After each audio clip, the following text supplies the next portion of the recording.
Hey guys, it's a late night surprise episode of the Commentator's Curse with Crimson Blur and myself. Can you guys hear the blur? What's good?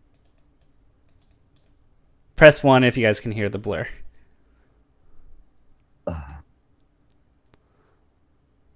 Okay, it seems like they could hear you. All right. Yeah, I think we could. I think it's pretty good in terms of just talking about like commentary. Like we can kind of just talk about that. Like, what did you think about day one of Big House so far? yeah, Like, how's the venue? Like, tell me as if like I'm asking you. Like, literally, like how's Big House going right now? yeah, for sure. I mean, I'm assuming you're gonna just upload this so the people can watch it like before day two, I guess, or whatever, right? Yeah, I'm gonna do it like right away. Yeah. Okay. Yeah, no, it's good so far. I mean, honestly, I always love Big House.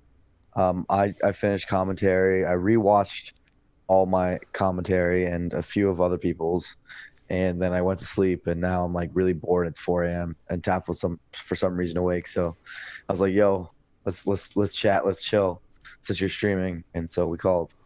Um, Overall, I think it's really good. I think the venue's really good. I think people are in high spirits. Is it the same as Um, last year? it's a different hall. So Rob picked a much better hall this year, I think. The last hall had like these really awkward pillars, which made the viewing experience really awkward. Yeah. This hall was better. It's just strictly better. Okay, Um, gotcha. yeah. Um, Um, a lot more arcade games. You'd be happy if you were here in that sense. There's a lot of really cool stuff there. A lot of setups. Um, definitely a good setup ratio. There's pretty much always friendlies available to some degree. So that's good. okay. And then I'm like a like as a SoCal fan, like looking at the Reddit like upset thread that they usually put it for day one and day two. I'm like kind of worried about the state of SoCal. Like like they're the people I should probably root for the most. But like I see like West Balls, like Lucky, like Hugs, like they all had kind of close calls and like Cruise. Like they were terrible in Cruise. And on top of that, like round one pulls, like Lucky and West Balls got taken to game three, and like Hugs didn't look too good. So like, is there something just going on with them, or like what's I, going on? I didn't know they got taken to game three. Do you know by who? I don't even know like who they are to be like perfectly honest. Like maybe they were Oh, that's fooling not a good around. sign. It's not a good sign.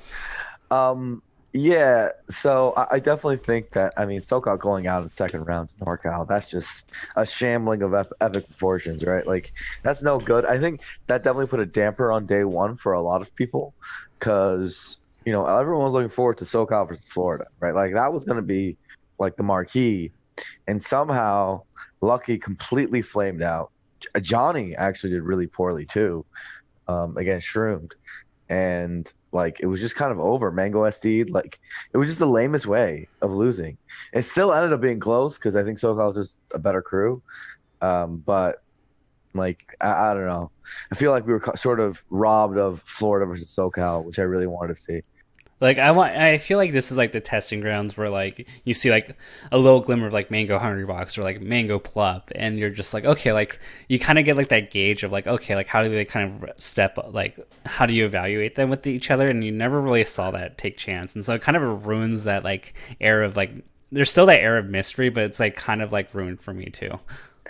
Yeah, no, I'll agree with that. I mean, I still think like if you just compare it, would I rather have the regional crews and round one pools matches for day one?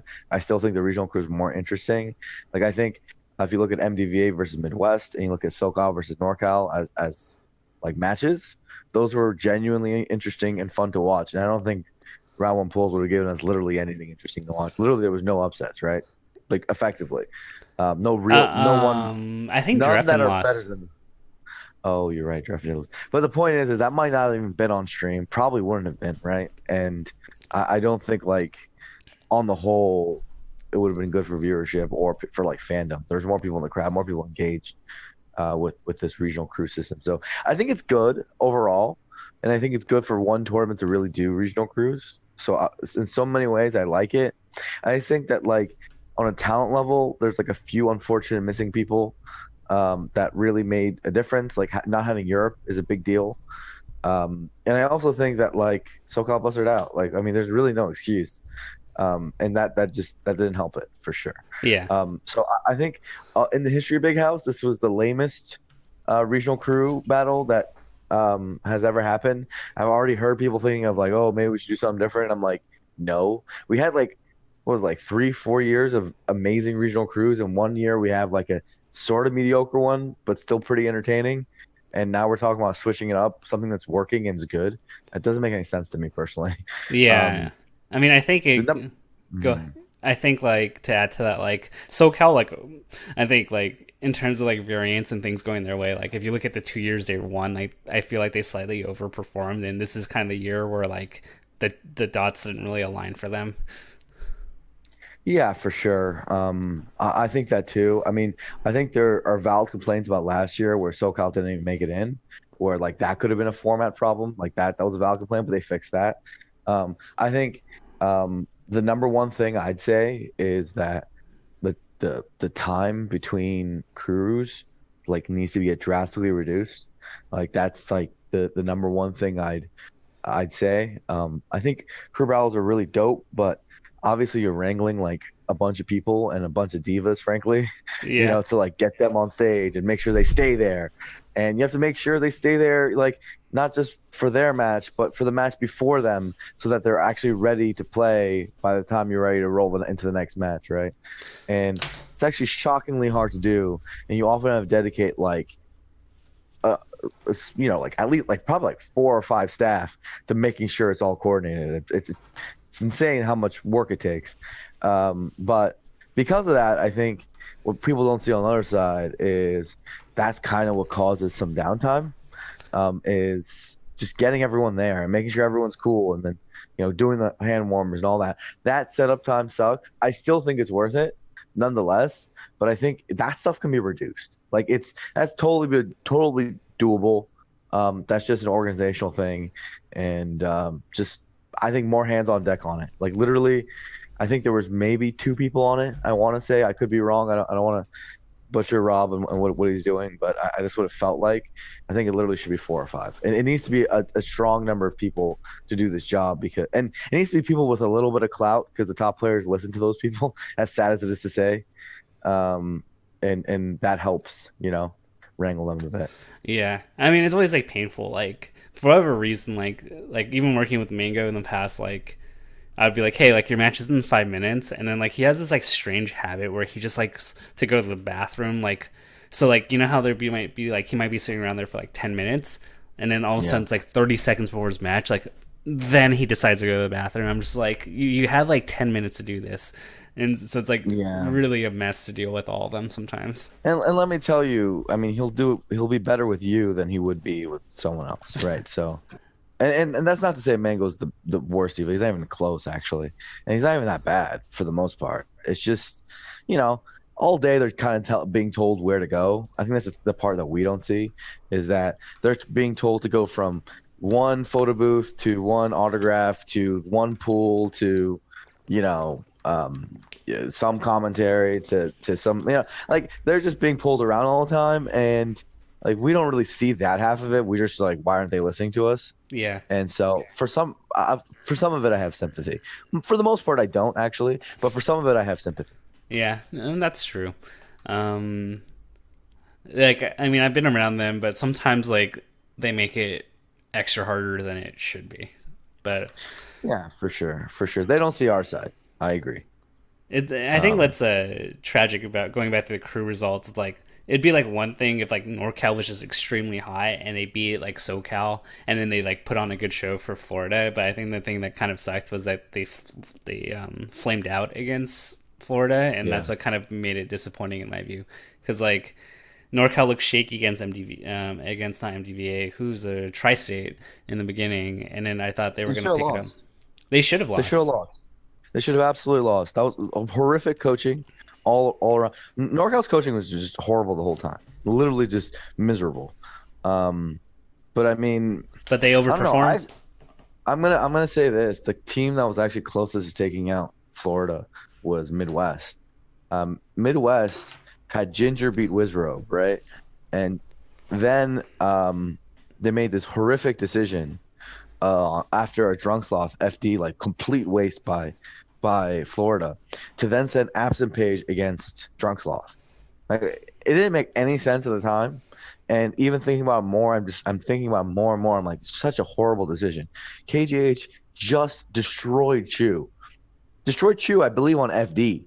Why wouldn't you send him against Drunksloth and just murder him? Which is what ended up happening after Absent Page just bombed out, right? Like it ended up being super, super painful because I know it doesn't sound like Midwest really had a chance, but if you think about it super hard, they had an outside shot. They really kind of had an outside shot of doing it.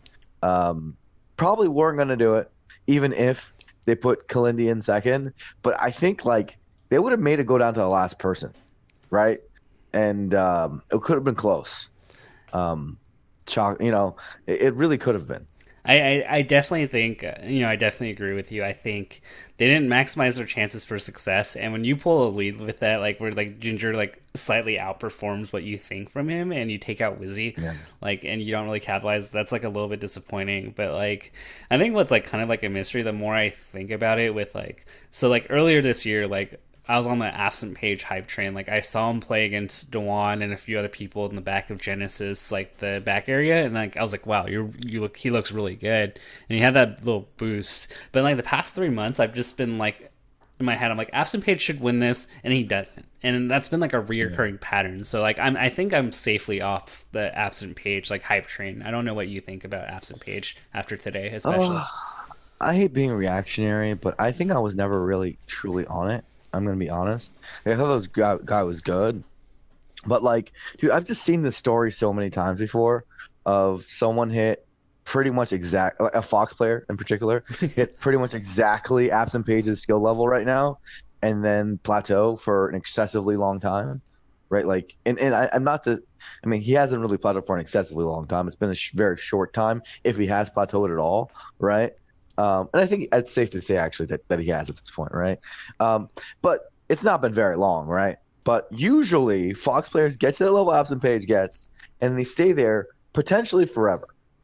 At minimum for a few years, right? There's some of them who have been able to overcome that plateau, like SFAT, and J-Man was on that plateau for a while too, and like ascend to at least a top 10 level.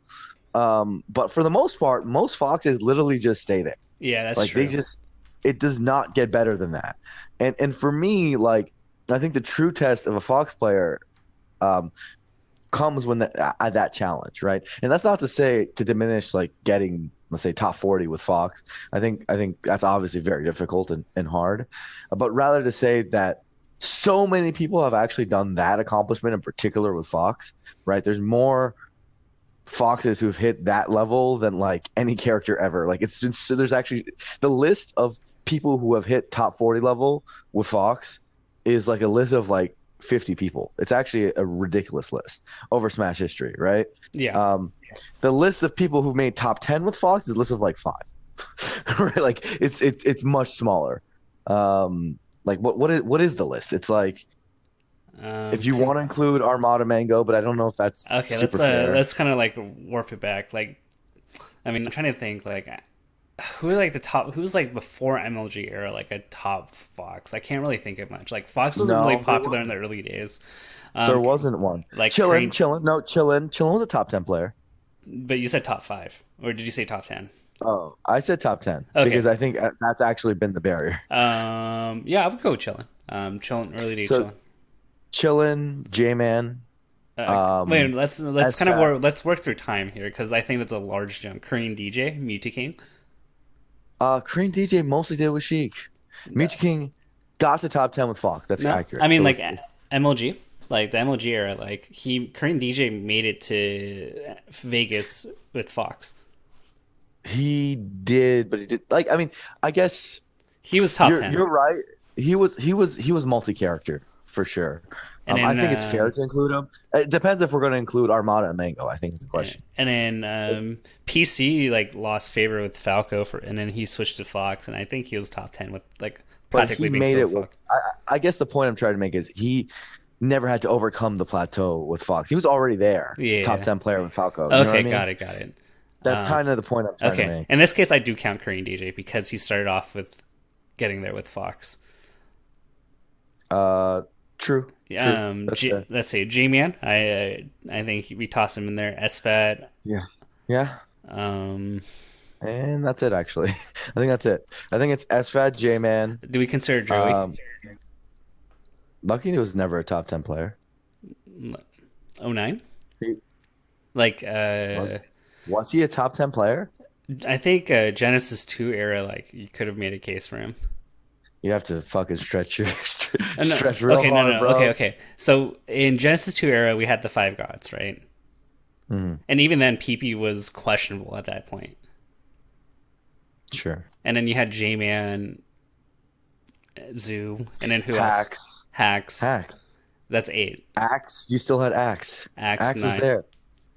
Wasn't Shroom top 10 at that point? He was Lucky was roughly in that tier. Mm, I don't know. I don't know. I'd have to look at the old rankings again, but I don't know. That does not feel comfortable to me. I mean, Taj freaking got third that year, right? Like, was he top 10? How about Lovage? Um,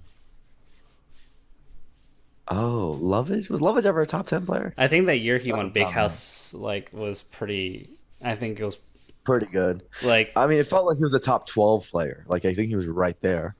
I think winning Big House in like a year where there weren't too many events and like being the top of like a stack So, SoCal. so regardless, I Yeah, think we're making the point clear that the list is around five, yeah. right? That's what we're kind of And if saying we're kind of is roughly stretching, then it's five. maybe eight. If we're stretching it, If we're super stretching it, I think, because then we'd have to include people I don't know if actually made the top 10. And if we make if we make the cutoff actually like top eight, then the list actually turns to like four, yeah. right? Like it Does gets even Crush smaller, count? 4 or 3. No, because he never made top 10. He was never a top 10 player in the world. Okay, yeah, that's fair. That's a fact. That's no. There's never been an argument for that, I think. But the point I'm trying to make is that's like almost 20 years of Smash's history off on a ridiculously good character and a character who is the most represented and who has so many people who make the top 50 and so many of them get stopped in the track at like exactly the same level, right? Um, and it continues along the theory that I always like to talk about of just the skill curves in the game. It's so much of how I view people's progression in the game. Because when you see a player and you see, oh, they're 2 years into their Smash career, you expect them to be roughly so good, right? But I personally think a Peach player should be at a different level after 2 years than a Falco player, Or like right? Like, if you see like top 20 player and some random player on like the top of Reddit, we can assume it's probably an Ice Climber. Like we'd bet that's probably an Ice Climbers player. right, like so if there's someone who did an upset over, like and has only been playing for 2 years, it's almost always a nice climber, right? Like it's just that's just how it is. That's the skill curve measurement because they just improve their punish game at such an absurd rate just because they learn wobbling, right? It's a fact. That's just what happens. Now they plateau. They plateau too, right? But it's just a different point than other characters, right? And I think it's interesting because different characters have different plateaus, right? The one I always find the most fascinating, I always like to bring up, is Sheik. The Sheik just jumps. You see people almost like people very rarely stay in the top 20, 30 with Sheik, right? And just like stay there. It's usually like they get to that point and then all of a sudden they're top 15 or top 12, right? Or better, right? How quickly did Suisha Light become someone to, oh shit, he's top 12, Yeah. right? Like that was insanely fast. And then you look at Korean DJ, you look at a Plup when he switched to Sheik, Drug Fox, like it was almost immediate, right? Like Taupe was, I don't know if I call him top 12, but he was top 15 for sure. Yeah. Like it happened very quickly. And it's always really interesting to me.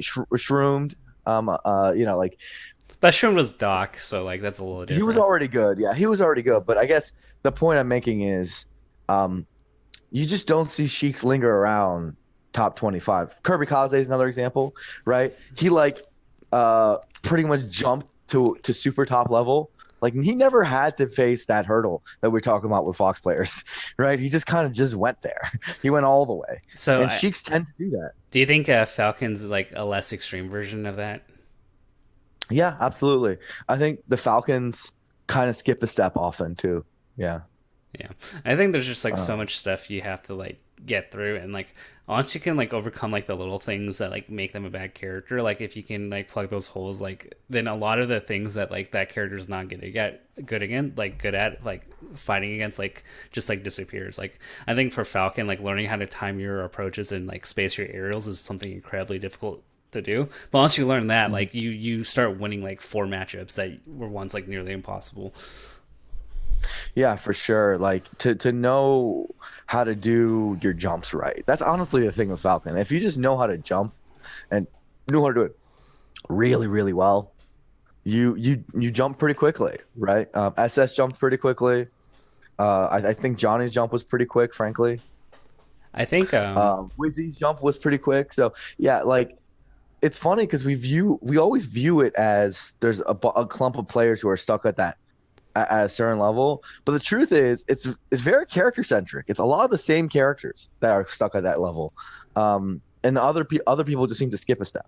what do you think about like Marth? I feel like Marth has like an interesting power spike in like the modern Mhm. era with like people being able to like combo spaces really well. Like I think of like the John Wicks. Like I feel like they can jump Yeah, like 80 to 200 and then they get stuck there for like a long time until they actually learn like neutral. yeah, Like do you agree with that yeah, assessment? yeah. I think that so Marth is really interesting, right? Because I think going from bottom level to upper low to mid low is he's pretty easy actually. Like he's one of the easier ones. Just because like you learn just the basics of the game, and Marth translates to that really well. Um, but then going from bottom low to like upper mid and lower high is actually usually like a major gap. I'm talking about like 2 3 years for most Marths. Um, right there. Just because like you might have learned like the basics of the game, but you haven't learned the advanced parts of the game. Like you're literally just too basic to win this the hard ass game. You know what I mean? All the little Uh, things that like instead of you like continuing your combo or continuing the pressure like end up getting you like four tilted or grabbed and then you like take 60 damage and die. I feel like that's the you story of just Marth, right?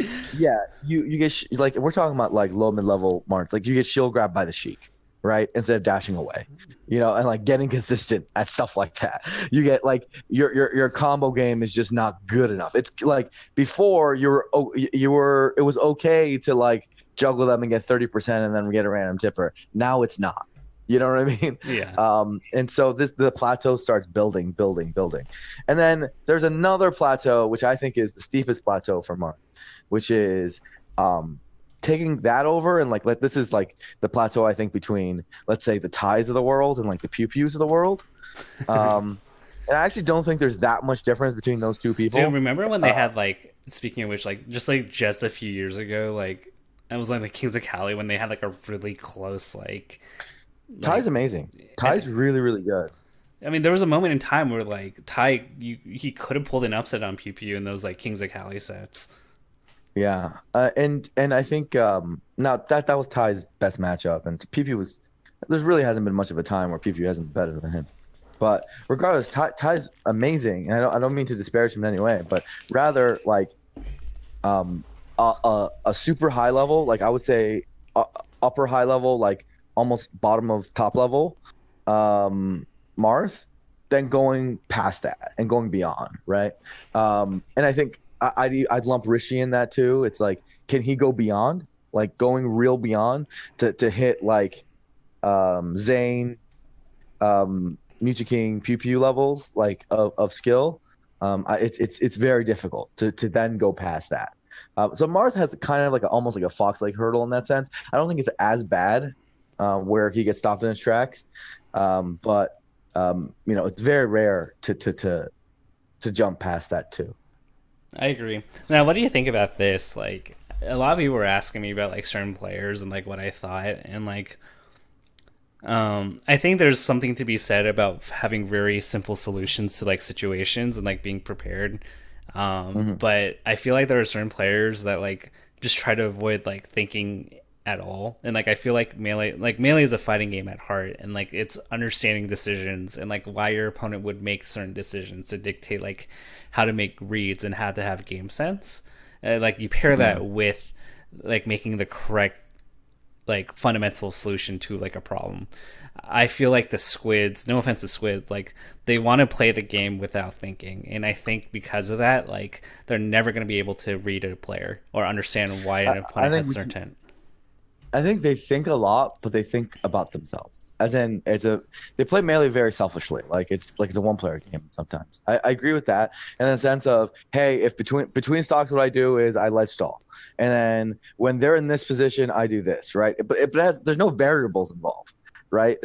There's very little variables on like what they are thinking and what they are doing and reading what they are, and so I know exactly what you're talking about, right? Like So it's more of like they play the game like a positional game, and I think there is a strict cap to playing the game that way. okay, so I want to add to this. So like knowing that like we're on the same page on that, like which characters do you think like given like if you do not actually think about the PvP elements of this game as a fighting game where you're just looking for solutions to positions, like which character ends up like plateauing the farthest down the rankings, like in terms of like doing the best? Probably Jigglypuff. I think you literally cannot get good with that character if you don't think at least about their habits to some like you have to think in that sense to do well with that character. Like you are not going to outspeed them, right? Like you're going to have to do something. Now you could try to be the crazy defensive guy who like tries to play your own little floaty game, but it's not going to work, right? Yeah. Like let's be real. You got to make some plays, and you've got to, even if it's a defensive play, you got to like read their defensive habits or their tech patterns. You got to do something with Puff, or you're just never going to get there, right? And I think that's actually a big reason why we don't see that many good Puffs, because the skill of playing PvP is kind of rare among Melee players sometimes, right? Like a lot of players don't even think about the game this way, and they don't think about the game this way, but they seriously don't, right? I think part of it's like most people like come from like Nintendo backgrounds rather than like fighting game backgrounds, and like in like platform like adventure games, like you're looking to find the pattern to a boss, and like how do you defeat that? How do you defeat this Mega Man boss? And I feel like that mindset carries over into Melee. Yeah, for sure. And I think that like it comes through in like the analysis people make about what's going on in a match. Like, oh, you should have tech there, or oh, you should have up aired here or whatever. Like as if that's the only thing that went wrong. Like when they come out with an analysis of a match, they come out with, okay, this certain punch game sequence could have been more optimal if I did this option. I could have edge guard better if I did this option to cover more options. You see what I'm saying? Like it's strictly speaking about, okay, what could I have done to limit their ability to interact with me? Yeah. Right? Like because by having a better punish game, by having better edge guarding, by having a safe approach or defensive option which they can't mess with, right? And it's just something I'm able to do, and it's less thinking about, okay, but why are they doing it? And I think that's so hard when you watch a match, especially. I think it's harder when you watch a match than when you're actually playing a match. I don't know about you. I find it way easier to understand the flow of a match when I'm playing it than I am watching it back sometimes. It's like if you're not able to see the flow of the game and like really read like what their emotions are, like the opposing opponent's actual emotions are, it's a big problem, right? And I think I'm just gonna say it, I think the majority of the scene doesn't think this way. Yeah, I like I think it's a lot of the Melee community does not think of the game this way. and I think to be perfectly fair, like I like to say that like have you ever played like ping pong at work or anything? Like I feel like a lot of the game is like making less mistakes or like capitalizing on the opportunities, and like I feel like in Melee, like if you have like good consistent tech skill and you're able to execute your punishes, that takes you a long way. And I feel like in kind of the way we learn the game, like you are very quickly incentivized to learn like, hey, like I missed this punish or I made a tech skill error, and you immediately correct that. Yeah, for sure. But we know that what also takes you a long way, like reading habits and stuff. Like that takes you an insanely long way. Tafo, I'm just gonna look at you for a second. Like you were not as fast as other people. Like not even close. No, right? absolutely not. Not even like in the same stratosphere. And it doesn't matter. Like you have even your secondaries. Like there's no reason they should be competitive, but they are, because you just know generally what people are going to do, right? Yeah. And some of it maybe I sound like an old fogey because this is like what some old school players complain about because they all talk about the mind games and all that. That was how they played, frankly. I don't think back then anyone didn't think at least in these terms. Pretty much everyone did. But I think people have gone too far with it. Like they seriously, there's so many smashers who don't see the value. It's not that because they'll tell you they see the value in it, right? They see, oh, I'm, or whatever. But when they analyze a match, they don't talk about their opponent's habits, right? When they're playing the match, that's not like their number one thing, Yeah. right? That's not what they're thinking about. Sometimes they're not thinking at all. I Um, I think and so yeah, go ahead. I think like the big examples, like I think like so face roll by far right now is like way better than me. Like I'm never gonna contest that, but like 2016, like face roll kept losing to Squid, and then like I randomly went to a tournament despite never competing anymore, and I beat Squid. And like I feel like face roll is like, you know what? If I optimize this tech chase a little bit more, then maybe I get 85% of my tech chases. And he ended up in like weird situations where he wouldn't be able to punish because Squid would just like not tech, and then like face roll would try to like jab reset or try to do some like heavily optimized thing that was really hard to execute. And I'm just like, wow, Squid's really scared. He's just gonna roll in towards center stage 4 times in a row. And like I was able to get better punishes than face roll because he's just like thinking like, how do I get this like tech chase like 1% better, even though he's still gonna mess it up. But Yeah, and you know what I think it is. This is a big part of it is that there's this general mantra in the community, at least the way people think about the game right now, where they're talking about, hey, you're not playing to beat your current opponent, you're playing to learn for the next, to beat every opponent, right? So you're not really trying to see what Squid will do in this situation. You're trying to see what Falco could do in this situation and cover it all because you're just that godlike, right? And I think a lot of that makes sense. Like the basic core premise of that philosophy makes sense. But the problem is that's on the assumption that there is no muscle towards reading, right? It's towards understanding player habits, right? Because it's under the assumption that, hey, if you're able to cover all of what Falco does, then no player will ever give you trouble, right? Well, I would like to also add, if you are able to read people's habits and understand match flow and understand that those levels of spatial understanding, then also players will become much easier to you. Like it's true both ways. And so often that part of the game doesn't get like honored enough, right? And I think you actually watch all the top guys, and there's none of them who don't use heavy amounts of player reading and how they think. Look at Mango. That's literally all he does. He doesn't even think. He doesn't. There's not a fraction of him that thinks like Face Roll or Squid does, right? It doesn't matter, right? Like, dude, so isn't there something that can be learned there? yeah, and I think like even though like people joke around that Muta King is like, oh, robot, like he's like very blunt about pattern recognition and observation. He's just like, oh, you like to roll here, I'm just gonna punish it. So even Muta King, the robot, quote unquote, like does read habits. And even Armada, like he'll pre-position like a robot to maximize his reads. Like he'll adjust to a game, he'll start reading double jumps, he'll start reading the roll in, like all these top players, like they know the fundamentals to know like if they read correctly, they're going to maximize the punish, but they're still reading at a very high level. Yeah, no, I absolutely agree. I think that, I kind of wish we brought this up more. I really love this discussion because I hear that phrase in particular all the time. I'm not playing to beat Squid. I'm trying to beat every Falco ever. Or like, I'm not playing this tournament to win this tournament. I'm playing so that I can learn so I'm better 5 years from now. Or, like that general mentality. I'm sure you've heard tons of players talk and think like this. And I think it's a very reassuring feeling. And it's a great mentality to have in some ways. But I think it's a good mentality only if you apply it to all aspects of the game, right? If you think, hey, you're playing for the future, that's actually a pretty dope mentality. I think that's fine. But that doesn't mean that the future doesn't include habit recognition. Yeah. Right? Because that's actually, humans are still humans. That part's not gonna, the future is not going to take that part away unless cyborgs and things happen. But until then, pattern recognition is going to be important. And there's actually an insane amount of upper and top and high level players, um, who are plateaued, who literally don't even think about the game this way, like even to 1%. And it's actually mind boggling when you think about it. I think it's like insane because like I like to bring like poker theory to this to like add like if I'm playing against a person, like I have to be able to systematically like eliminate what they can do and what they won't do.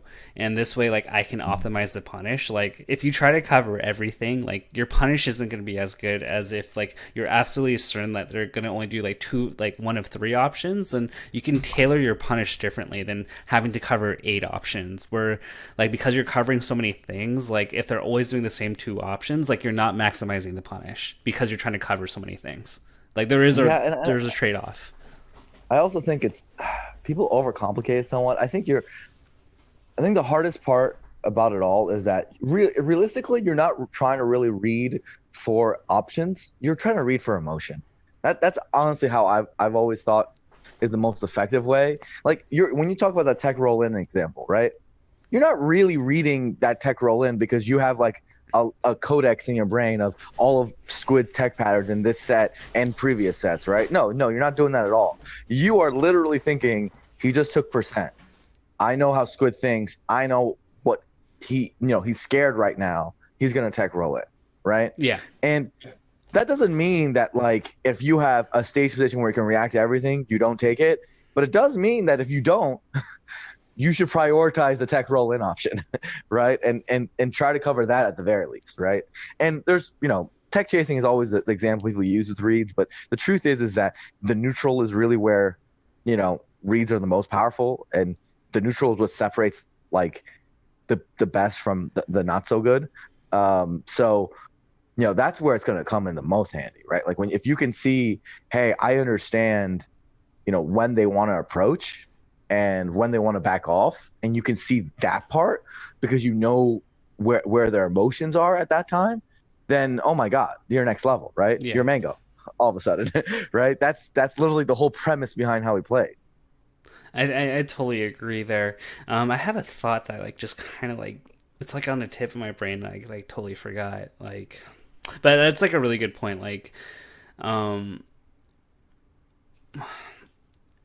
and it's just like so funny that like I talked to KGH actually at SmashCon 2017, and it didn't dawn on him. And keep in mind, KGH was probably a top 30 player by then. He was like, I can watch my opponent for patterns. It did not occur to him until SmashCon last year that he could actually do that.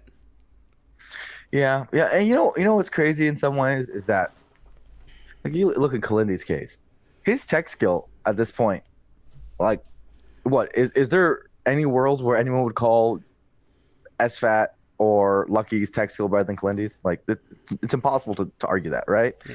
So my curiosity is, what does he think the difference between him and those guys is that makes them perform better? Like what's his theory on that, right? And I'd love to have an honest and earnest discussion with someone like him. And I think like I'm pretty high on Kalindi. I think he's getting better in his own little Kalindi ways, but I don't think he'd ever become a truly great player until he looks at the game in a slightly different lens, right? And he's one of the better players who hasn't done that yet, right? Yeah. In my opinion. So it's I think it's important. I think the kind of issue, like you kind of model yourself off of like the people that you play against the most, and I feel like Duck, yeah, I think he understands like reads and concepts, but like I think the framework he has is like that person's so stupid, like he needs to optimize this, or like dude, like these foxes aren't even playing the matchup right. And I think that carries over. Then Hugo outperforms him somehow. Yeah, like Hugo has no right to outperform Duck sometimes. Like like purely, right? Like Hugo is so much better in the aspects of the game that we're talking about than Duck, and Duck won't like to hear that. But it's true, right? Hugo's habit recognition and pacing and understanding of the flow of a match is actually quite like hilariously superior to Duck. But Duck is better in almost every other aspect. Yeah, his decision trees, tech, everything. Everything. We're talking about, I can't think of a thing. Like execution, we're talking about everything. He's better. But nonetheless, there's been tons of periods where Hugs is ranked higher. Isn't that crazy? It is. Like, and so I mean, it's hard though. Like we're asking people to, who've learned the game a certain way to completely reshape their learning process, And I mean, obviously it's doable. Obviously it's something to be done. But I think that like it's really hard. It's actually asking a lot from them too, because it's it's hard to learn a different way, right? Like it's hard to get Mango to think like Duck, right? In a very similar fashion, right? It's hard to get um, you know those type of brains, like the opposite side, right? Which I'm sure actually could help Mango a lot, right? I'm sure Mango would be a much better player if he actually understood half the stuff he was doing. Yeah. Um, but he's he doesn't, and that he's always going to be limited in that way because he doesn't think about the game that way. So I don't I know. I think in addition to that, like it's really hard because like if you've seen success the way like to play the game like that you wanted, then it's like, well, no, like my way is right because like of all I've done. And like if you look in the case of Mango, like I think it's really going to be really hard for him, and he's struggling in that regards. Like in 2014, I think if you were actually my coach, you'd just probably lock me up in a room and tell me like practice tech skill until you look like Plup, right? That would have been like the lowest hanging fruit for me. But I've seen so much success making reads that like why would I do anything different? I think the Yeah, big for thing I sure. see with like up and coming players with this like mindset is like not this isn't everybody, but I tend to notice this with the spacey crowd is like because they don't have like a respect or an appreciation for floaties, like they don't see what the floaty is doing. Oh my God, yes, yes. I mean, I learned this fact way later than I should have. Literally, like I'm talking about, I learned this like maybe 3 years ago, 3.5 years ago. Um, I'm remiss to say that like I really think that it's such an important factor that I'm I'm super sad I didn't know it when I was really actively trying to compete. Um, Basically, what everyone tells a new player in Smash Brothers is um, play one character, get good with that character, and that's it, right? That's like pretty much the advice that's given day one to Smashers. And I think it's the correct advice, actually, to just play one character. That part is correct. However, once you get to a certain point, right? Once you're at like upper mid into lower high, I think you literally need to play other characters to get it, right? And actually, like me and Mango were chilling at Big House today, and we were talking about a certain situation that happened. I think it was like Hungry Pigeon versus West Balls. Hungry Yeah. Pigeon is Peach. West Balls is Falco. Wes, Hungry Pigeon is by the edge. Wes is off stage, and what Wes does is he like floats. He aerial drifts during hit stun to the wall. He breaks out, and then he wall jump back airs, right? And then Hungry Pigeon gets hit by the wall jump back air, right? Now, you might be like, okay, so what's the big deal here? What I'm trying to say is that if you play Falco even a little bit, you will never get hit by that wall jump back air. It's like actually impossible because the way Wes drifted and the fact that there was a wall there and the fact that, wall jump back air is an obvious threat. If as long as you play Falco, you would know that that is what he's going for, Yeah. right? It's like it's not even a read. It's just like duh, right? Like it's not even a question. And I don't know Hungry Pigeon, but I would guess that he doesn't actually have a lot of characters and probably not a Falco. Maybe I'm dead wrong about that.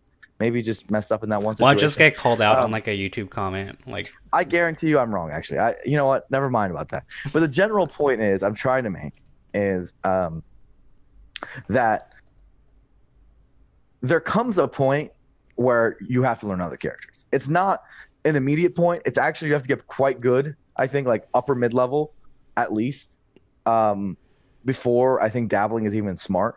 But then there comes a genuine point where playing the other characters is beneficial. yeah, And I think the thing to do at that point is not to learn one secondary, but to learn all secondaries. Like actually learn everybody. Right. like I think it's a really important. I think like to the point where like you understand like the characters like pain points because I feel like when you're so in tune with your own character, you understand the weaknesses and you're more acquainted with it. And so I think like people have a natural bias to like underrate their own characters because it's like living with your spouse and seeing like the worst in them, and then you assume the best out of like every other like relationship. But then you realize that they've optimized their gameplay to beat your character, and then you also realize by playing those characters like what their weaknesses and pain points are in dealing with other characters. Like Peach isn't this thing that can just do whatever she wants on like foxes and spam stuff. Like she sucks at chasing characters, and like she has other weaknesses. I genuinely don't think you can get to a certain level without at least maintaining competence with the majority of the top tiers. And by competence, I'm actually not putting a high bar. Yeah. I'm saying like if you can't beat a lower mid-level player with frankly the whole roster or like of the top tiers or like a lot of them, right? Then you're not going to become a high level player. Yeah. It's just not. It's not. This is literally just not. Of course, there's works, like right? exceptions. Like I think Yoshi just plays really weird, and like, and I can't. Are there other characters that just don't function normally? Like I can't beat anybody with Yoshi for the life of me. Yeah, no, for sure. And that's why I didn't include every character. I'm saying most of them. You know, like you should be able to win with a fast faller. You should be able to win with a Martha Sheik. You should be able to win with a floaty. Yeah. You should literally have a good stable of characters, right? And if you look at the majority of the upper, like super top players, like Zane and Hungrybox as the exception, look at Mango, look at Mucha King, look at Armada, look at Leffen, Plup, Axe. They can literally they can literally play so many characters at like a tippy top level, right? Like as in straight up, if they played another character, the results would barely go down. Right, and it will only go down for a very short amount of time until they bring it back up again. Right, that's straight up the truth. So with that being the case, like it's got to be important to some degree, right? Like now there are exceptions like Hungrybox and Zane, right? But I think those guys, I mean, just look at how they play, right? They've gone so far down the specialization route that they've made it harder for themselves in some ways, I think, right? Well, do we talk about that one time at Genesis where like HBox's Fox was somehow beating Muting's Marth? Oh, I mean, also HBox, like we're saying he can't compete at a tippy top level with his secondaries, but his secondaries can totally beat a mid-level player, can totally beat like most high-level players actually, right? Like lower high levels, like absolutely. You know what I mean? Yeah. So even him, right? And I'm sure I don't know Zane's secondaries. I really don't. Sure, Zane probably has some characters he can wreck other people with. Like I'm sure of it. Like I'm positive of it. I have a very hard time thinking of like a high level player, an upper high level player who can't beat you with multiple characters. Like if you're a low mid level player, right? Like that's just almost never the case. Yeah, I agree. Is this a good sign that Mango's up right now? Oh, geez. Is he actually up? He just tweeted. God damn it. Not a good look. It's over, dude. It's over. Actually, no, this is actually pretty normal. I've slept in the same room as Mango, and like he like looks at his phone, and then he looks at it for like 10 minutes, and then he goes back to sleep. This is pretty part of the course, actually. He tweeted, "I really want to play Rocket League." I think I remember. I mean, I've slept in the same room as Bengal a bunch too, so I think I know what you're talking about. He does that. That doesn't sound very good for his sleep, but he does do that. You're right. Yeah, that's fair. Oh gosh, I really want to see Mango do well. I feel like everybody does. I mean, he totally can. No Armada, man. Like that's a big deal. But the problem I don't think Armada's the problem. Zane exists now. Zane is the problem. I don't think Armada's necessarily a problem. Plup's a problem. Leffen's a problem. Hungrybox is a problem. Zane's a problem. They're all problems, right? Like, oh gosh. If I did like an aggregate report of like Mango versus like top 6 players like for 2018, like I'm actually really curious right now. Like I haven't, it's not fully up to date, but let me look at Tafo stats and just see like how bad it looks right now. As you say, straight up, like Axe's percent chance of winning this tournament versus Mango's percent chance of winning this tournament are not that different. Axe might have a higher percentage chance, frankly. Right. This might be a little bit off the date. So in 2018, let's see. I did all tournaments. It probably goes worse actually if you go to like the second half of 2017 because there's a little bit more data. Mango hasn't gone too much, just to be like perfectly fair. So I'm gonna do like We'll do September, like a 1 year anniversary, like October to now, of like his results against like the top 12, top 10. All right, let's see. Loading. 1-5 against Hungry Box. 1-4 against Armada. 0-1 against Muta King. 1-2 against Plup. 1-4 against Leffen. That's a yikes. And Yeah. 0-3 against Zane. So Draconis in chat says Chilbler Axe has no chance of beating HBox. I don't disagree with you, but he doesn't need to beat HBox to win the tournament. HBox can lose to someone else. And Axe, I think, has a better fighting chance in a bracket of like, let's say, Zane Leffen or something than Mango does, right? There are brackets where Axe's percent chance is actually significantly better than Mango's, and that's not to hate on Mango. I think Mango's like I don't know what it is. I think he just he's been off for a while, but it's a weird thing with the guy. Like you can never count him out. I wouldn't be surprised if he wins this freaking tournament just because it's Mango. And that's like Am I crazy here, Tafo? That's like the frustrating thing. It's just like it's like kind of like it's not really like, oh, we hope for a win. It's just like in my head, like maybe this is just like me, like ex-coach kind of thing. Like it's just like I know he can do better. It's like that kid that underachieves in school, right? No, it's because he's amazing, man. He's actually amazing. Like, you're the teacher. Gotta, yeah. Keep going. He's got to once he gets in the zone. I mean, pretty much when Mango's in the zone, I think there's like 3 people in the world maybe who can mess with him that I've seen. That I'm sure maybe Zane and Plup could be added to the list or in time. But when Mango's like super loosey goosey and like feeling himself, like it's usually just Armada and HBox that can mess with him, and to a lesser degree Leffen. I've always said that, at least I've said for a while now, that I think Leffen has the highest peak in Melee right now. I think his peak skill is actually bonkers. But I think though he hasn't proven when I think Mango's at his peak, which is actually excessively rare, by the way.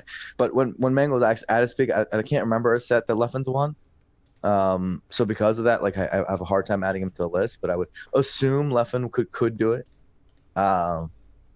So like no, absolutely. Like I don't know what it takes to get Mango in that zone, but it's like nothing else, and it does happen. I think the issue is like, so like this is just like kind of me like working with him. Like the frustrating thing is that like the moment he kind of realizes there's nothing to really fight for, like he just kind of like checks out. Like like Full Bloom, for example, like he was just like, you know what, like I could potentially win this, or I could go out drinking and I could put on a good show and it'll be like 10 minutes for the set, or I can spend 50 minutes playing him when I don't want to play against Hungry Box. And so instead he just chose to play the 10-minute route. Yeah, no, I feel you. Yeah, so I think motivation is important. I mean, so I was maybe it's a bit of too much of a psychoanalysis, but I think that big reason why Armada ended up retiring was because he didn't have that much to play for. He's literally won like every tournament series. Yeah. He genuinely doesn't have that much to play for, and so I think that's like more of a scene-wide problem. Where like when you're at a legacy point like a Mango or Armada, the reason you're playing still is like it's so different than, let's say, a Plup, a Leffen, a Zane, who have so much that they still want to do, right? And I mean, Mango's, people don't consider him the greatest of all time anymore, right? So it's not like he doesn't have something else to notch on his belt, but Armada genuinely had nothing to play for a long time. Yeah. So yeah, it does come like I think. I mean, you and I have like interacted with Armada enough to like kind of like talk with him. Like, I think he was just like, I win another event, and then 2 weeks later, I have to practice for Hungry Box's Puff. I win that event, and I have to play against Hungry Box's Puff again. Like, what's the point? You're talking about Adam? Yeah. Yeah. I think that I think he genuinely loves competition. I think, um, I don't want to disrespect his retirement because I think it's important, but I do think he'll come back. I'm like quite sure of it personally. Like, if Um, do you think he comes back in 2019? Because I do. I think he does. Depends. I think it matters way more about the scene than it does him. What do you mean? Um, I think the scene needs to give him a reason to play. Like, I think if the scene looks exactly like it does this year, which I don't think is possible because of Ultimate, um, if it looks the same, then I don't know if he will, actually. Um, but I, I he still might. I mean, but nonetheless, I think if there are good, really good reasons for him to come back, like let's be like, for example, now this is not going to happen, but for example, if there was $1 million prize pool for Smash, do you think Armand's not freaking coming back?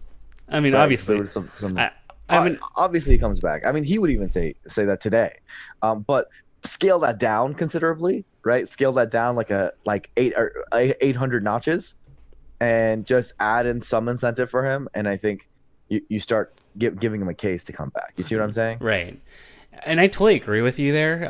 But I also have to like factor in the fact that like with Mango, like if he didn't stream or if he didn't compete, he's just going to become a full time streamer, and he has something to replace the void of like being a Smash player. Like I can't really think of what does Armada replace in his life. Like, when you're on retirement, like we've obviously not experienced this because we're not at that age, but like there are a lot of people who retire and then they realize that they're so bored that they end up going back to work. Like, what is Armada gonna do in his retirement that like will sustain and give his like life like intrinsic meaning in his kind of point of view?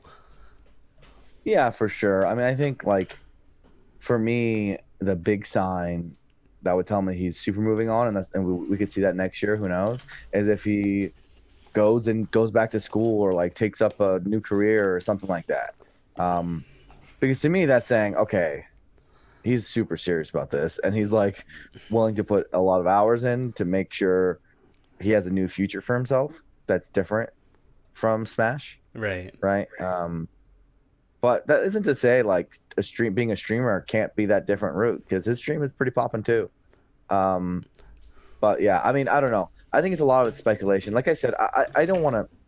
I don't want to talk about this too much, just because I want to respect his retirement. I think Yeah. it's a little disrespectful to say, oh, she's going to come back, whatever. Because what if he doesn't?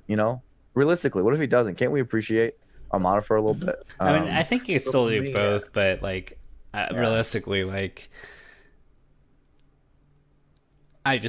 I think we can be both respectful and still talk about it. yeah. I know what you're saying, but I think it kind of sucks to hear if you're Armada, like, wow, these guys don't even take me seriously. You know?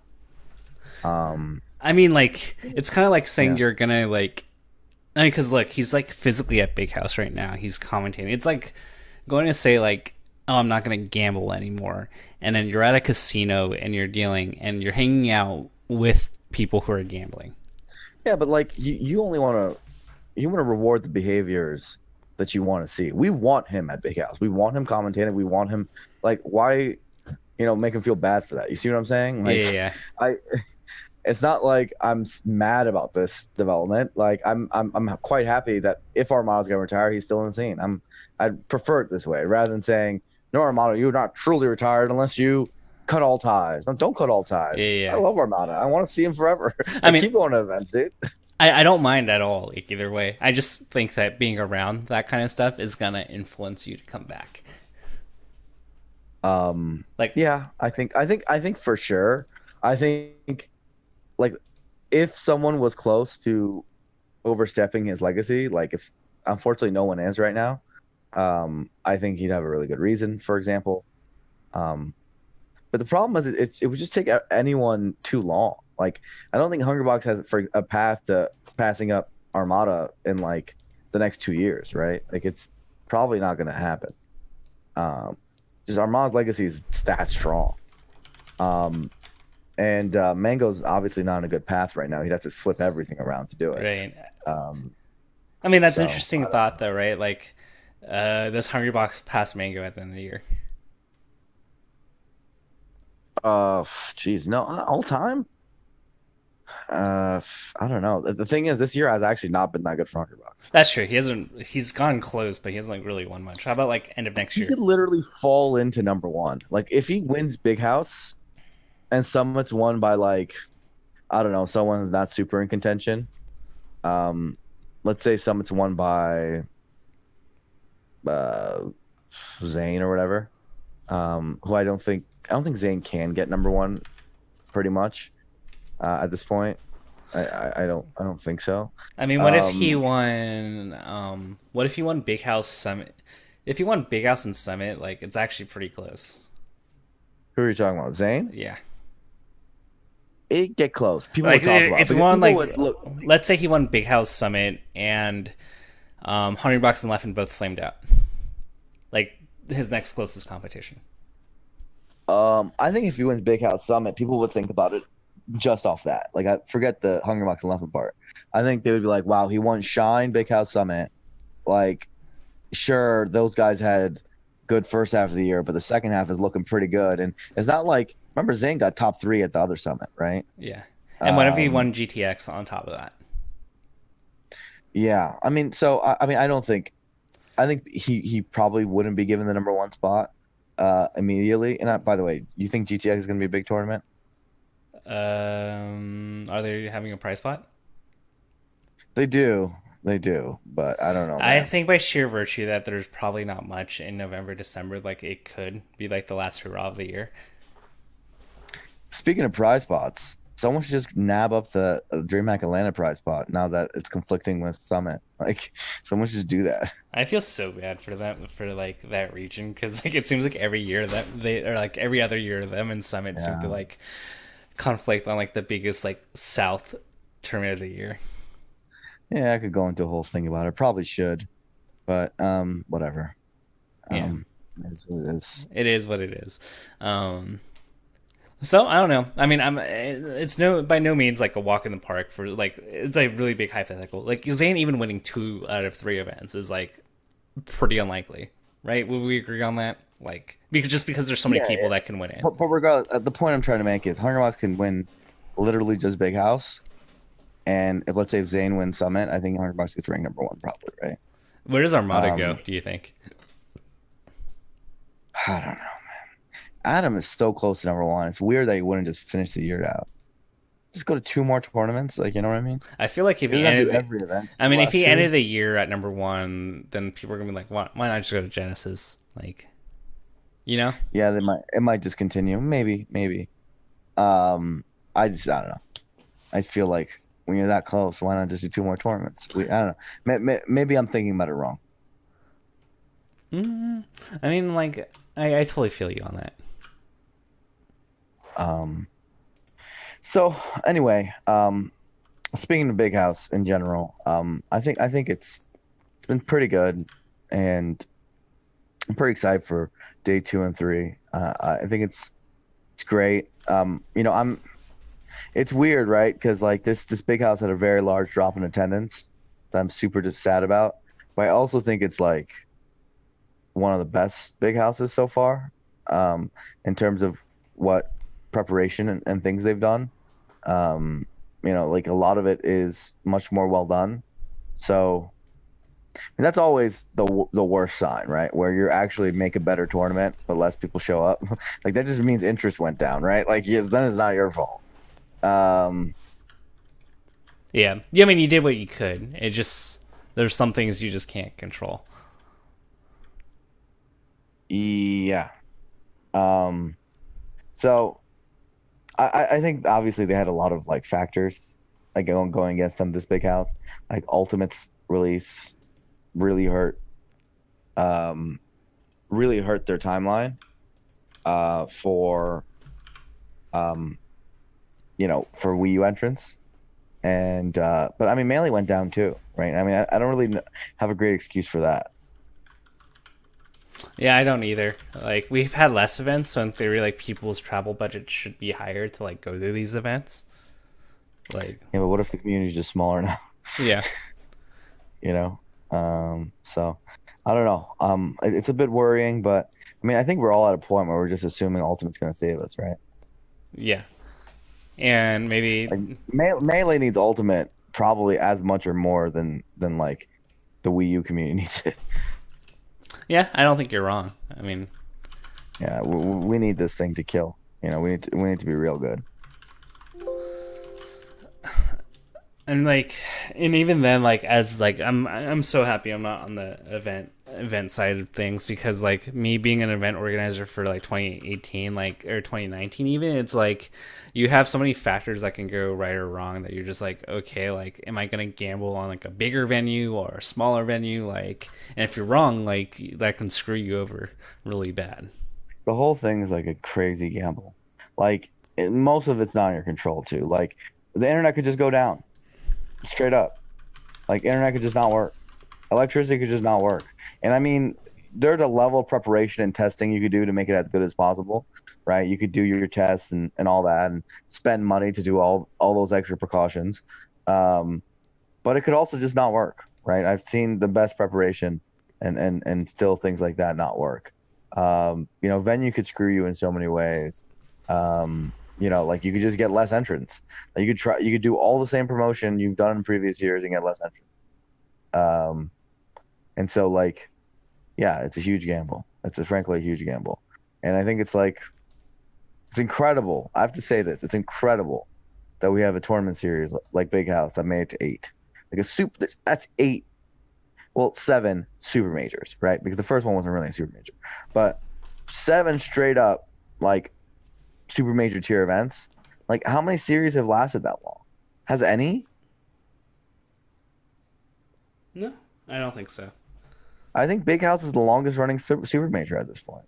Unless you want to count Evo, obviously we don't. But dude, I have so much Evo envy often. Like, I get really, really envious of that. The one thing I get envious about the FGC is that they built Evo and we never did that.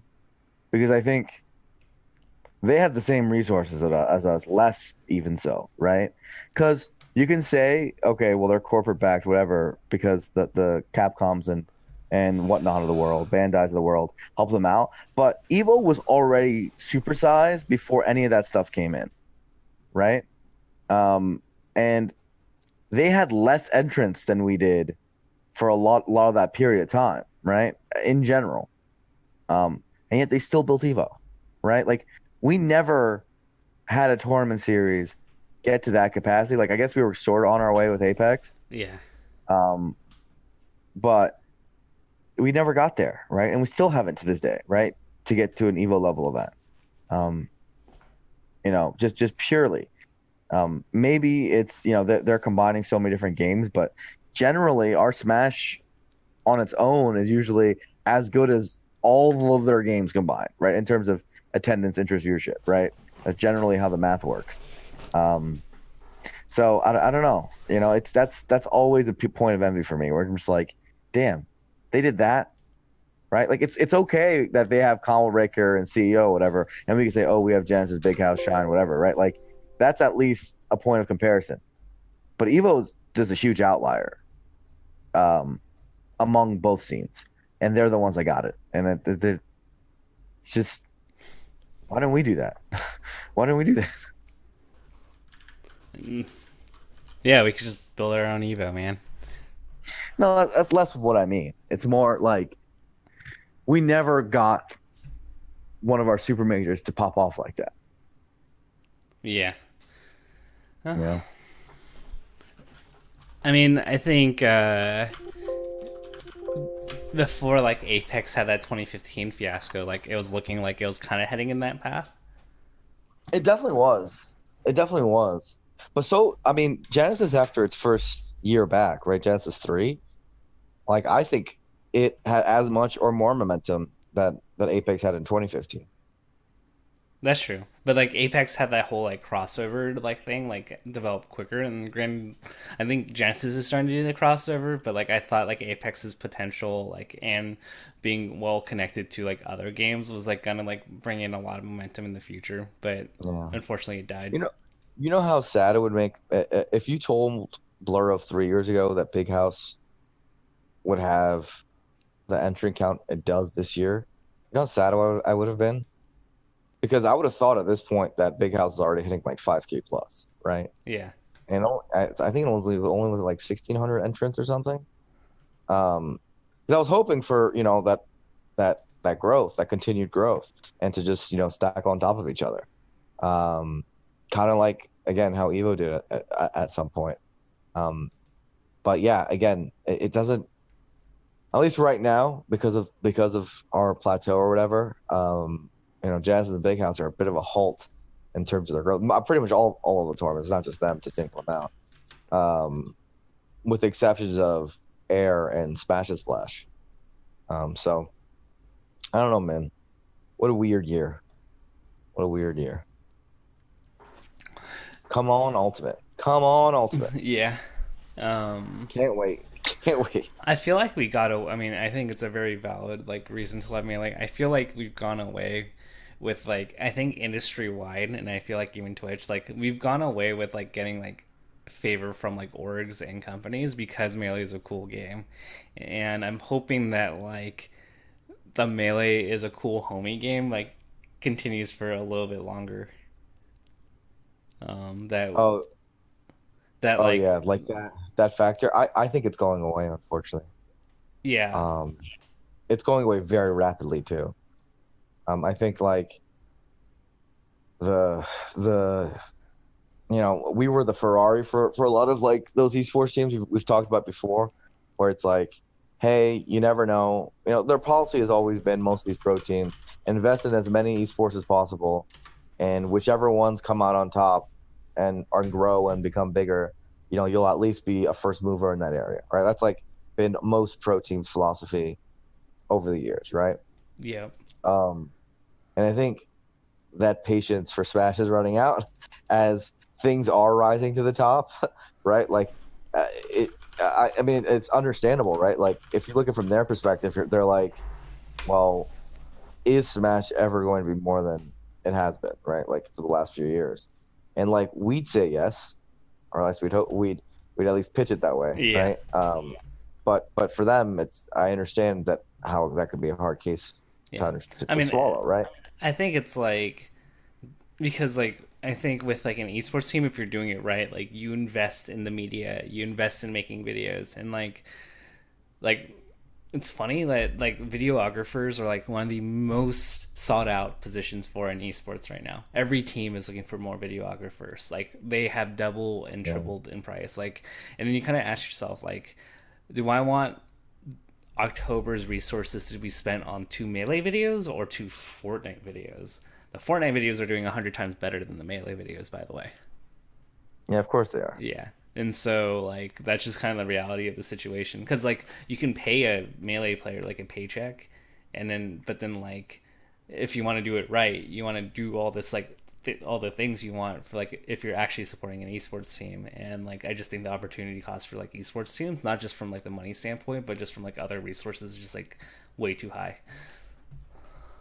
Yeah, no, absolutely right. Like, ultimately, the popularity of the game as a whole is going to be the limiting factor. Like, and this is why I had a little chat with Leffen, who was it, Mango, whoever. We had a bunch of people, and I was just telling them like, hey man, when Ultimate comes out, I want you guys to be streaming more hours than you've ever streamed in your life. Like literally, like you just should be like you should be 4xing whatever you do in other months. It should be some insane number. Um, because that's a huge, important month for everybody. And thankfully, we've set it up such that Genesis, which is a bigger February, there's like a solid like 6 weeks where home streamers can be the spotlight, right, for Ultimate, and I think that's important, right? And I think I hope at least that a lot of those streams can grow in that time. I Um, I think what would be cool, and I think this is like kind of what happened with like Fortnite, is like because there mhm, weren't like many competitions, it kind of left the mystery of it to like the audience, right? Like Fortnite last year was Myth versus like Ninja, right? Like who's better? And I think that brought a lot of excitement because you watch all these individual streamers and they all look really good, but then like the mhm, mystery started to unravel like in a really good timely fashion that like the events started to speak for themselves. And I also like, don't you miss that sometimes, like the air of mystery, like like Genesis 1, Genesis 2, like Genesis 1 for example, right? We didn't know which region was better because no one's ever met. And having that first time Mhm. and like having it all blow up and having this narrative going into these large events, like I feel like there's a lot of things that can be done even if a big event's not happening right away. Yeah, absolutely. Nonetheless, I think while I agree with you that that is, an opportunity, I think it is a far greater advantage to have 20 years of history, and lead up storylines than it is to have that fresh feeling. Because what often happens with that fresh feeling is the guy you want to win doesn't win, right? Like, you know what's going to happen, man. These tournaments are going to come out, and it's not going to be Myth or Ninja or whoever. It's going to be some random dudes, and people aren't going to care. Like, that's if that's the direction that Epic goes with, which I don't think they will. If it becomes like a purely pro system, kind of like what we see in PUBG, like people just don't care. Like I don't think they'll care, um, because they want. I think what people want to see with that game more than anything is they want to see those streamers play against each other, right? And I think that's what they want to see, influencer driven esports. And I don't think they want to see competition. Maybe I'm wrong, but I I don't think, think. I mean, I don't think they want it like, but they're not purposely like making the game like anti-competitive either. No, but I'm saying, what do you think will get more viewership? Ninja versus Myth versus all of Tfue versus like all of the big Fortnite streamers, right? Like we put them all out and they're all on the same maps, they all in the same competition, or do you think you do a qualifying system and you pull from the global leaderboards and you do an event based on that? What do you think will get more viewership? Number one, but I Yeah, also by like a factor of thousands, by the way. right, right. Not by like a small amount. We're talking about one of them would probably get millions of viewers potentially, like straight up, But right? Like I do the feel other like one, I don't know if it breaks 5K. I do feel like the Willy Wonka kind of like esque feel, like the WSOP. Like, yeah, in the short term, like you have the Ninja versus the Tfus, but part of why like the Epic thing kind of lives is because it's like technically anybody can win, and technically anybody can get to that point, and you have the open qualifier, similar to Melee, but like if you just had like a distinct barrier and you just had like the pros and influencers, like it's gonna be popular, but like it's not really encouraging into the funnel long term either. Like I feel like No, I you think I, need. I strongly disagree with you. I feel like if you You had know like why? 90% influencers I think and 10% I playing, think go ahead. no, I disagree with you. I actually strongly disagree with you because those 10% playing are going to win, first of all. And I don't even think that's necessarily a good thing. But second of all, I think um, the funnel is the influencer system, which is content creation, YouTube, Twitch. That's the funnel, right? That's the actual funnel. It's kind of backwards, of course. It doesn't have any competitive integrity to it. Um, but True, that's true. not the point. Marketing is the point. You're doing it for marketing, right? Because esports is marketing, right? And ultimately, I don't think the funnel matters, Tafo. Why does the funnel matter? Like the funnel that you're talking about. Like you're talking about, hey, we want to discover who the best players are. I'm like, I don't think that matters. Like, I don't think that freaking matters in this context, in terms of what I think they need to do to grow their game. And similarly, I do think that a funnel for influencers does matter. I think it matters to find the next ninja, right? That's important, but that doesn't come from having a qualifier system. Right, right. But like, That's not how that happens. I don't think, I think you're making it more mutually exclusive than it actually is. Like, part of the reason why like Ninja and Myth were like popular in the beginning, like especially Myth was popular because like he was a really good builder, and by far like people thought he was the best player. Yeah, no, absolutely. But I think that happens with or without qualifiers. Clearly, it did, right? Yeah. And I think, um, in fact, it's better without qualifiers because guess what? You learn that someone's better than Myth, and that guy has a terrible personality, But like right? you, Like, I, It's worse. I feel like in this kind of thing, we've developed a bunch of like other players like that have been influencers that are good personalities and are also like winning events. Like, Maybe, but I think if I was them, I wouldn't trade with a guy going for that at all. I would rather have the current crop of people who are all marketable, who are all people who grew in that YouTube, Twitch space, who are all grinding hours and hours of content creation to promote your game, than the pros who probably don't care about content creation. Why do you want to elevate those people? Like, you see what I'm trying to say? Now, I can tell you from my perspective because I'm playing the esports angle right now. But yeah, me, of course, I'm someone who loves competitive integrity. I'm a fucking melee and brood war guy, right? Like these are the things I care about. Um, but I'm telling you, I think you are very wrong about what they should do and how they should approach it. And I don't think they'd be wrong to do any of the things I'm saying because I think that's literally how they can grow their game best. Um, Now, I think we should learn from that personally, right? Because like I see, for example, I don't know if you're paying attention. Tekken has guys like Dyrus and like all the literally they have influencers like big name influencers playing Tekken right now. yeah, I've seen Like that. there's like 4 or 5 of them. It doesn't make any sense. And in the meantime, by the way, Eris avoiding the puddle, his stream has been blowing up. Dude's huge now. Like he's genuinely huge. Um, and his like sub counts have exploded, blah blah blah. And a lot of it's come from those other influencers coming in and like cross pollinating a bit. In so many ways, just like it felt like Smash Wars used to be an island, and we didn't really interact that much with the rest of the world. We're slowly getting ourselves back and back into our little island, Right, right. right? I think so I don't I think we're largely in agreement. Let's say like the first 95 people of like a 100-man tournament lobby are like the 95 biggest influencers. I think what I'm saying is that like adding the 96 biggest influencer versus like adding like a no name qualifier, like I think there's greater value in making the last 5 slots qualifiers than I having mean, but 96 to 100.